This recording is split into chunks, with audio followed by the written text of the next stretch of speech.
Today is 10 years since I was released from prison. On the day. It's crazy. It's crazy how life turns out. It's crazy. I'm so blessed. Came to prison as an addict, as an alcoholic. Hated myself to the core. Fast forward 10 years later, I'm standing in front of you guys. Life's good. I graduated from University of Canterbury with a civil engineering honors. I became a husband, father of two. I authored a book. My wife and I created a feature-length documentary film that was out in cinemas recently. And now I'm in Christchurch and I'm running an organization in the same city where 51 people were killed. So after 9/11, life wasn't easy for us here in New Zealand. Constantly racist remarks became the norm. And it just became a reality. Random checks when you're catching a flight, you get taken over. Sorry, sir, we have to do a random test on you.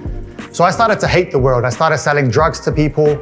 I started to commit crime. And I'm ashamed to say this, but I robbed my first dairy at the age of 14 with a knife.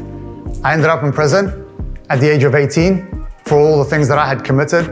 And while I was in prison, this was the first time in my life where I actually got a chance to not have any noise. I had an opportunity in my cell to be alone by myself and really ask about why was I acting out this way? Why do I have this hatred towards the world? But it was my opportunity to really sort out my baggage. And I came out of prison super focused. Coming out of prison, I had made this decision. I'm gonna go to Christchurch and I'm gonna become a civil engineer, and Christchurch is the place to do it.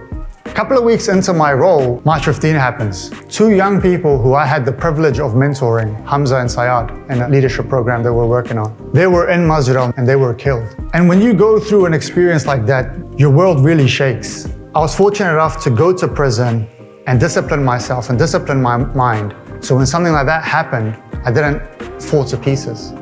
I'm thinking to myself, what if I was in the position of Hamza? What good have I done to other people?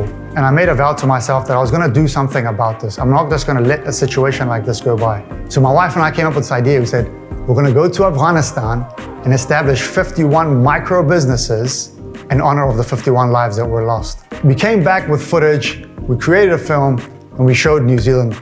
I've realized that when I made that decision to really not be a victim anymore, to use that opportunity and to transform it and use it as fuel for positive change, life just completely changed. One little bit after another, and it just snowballs.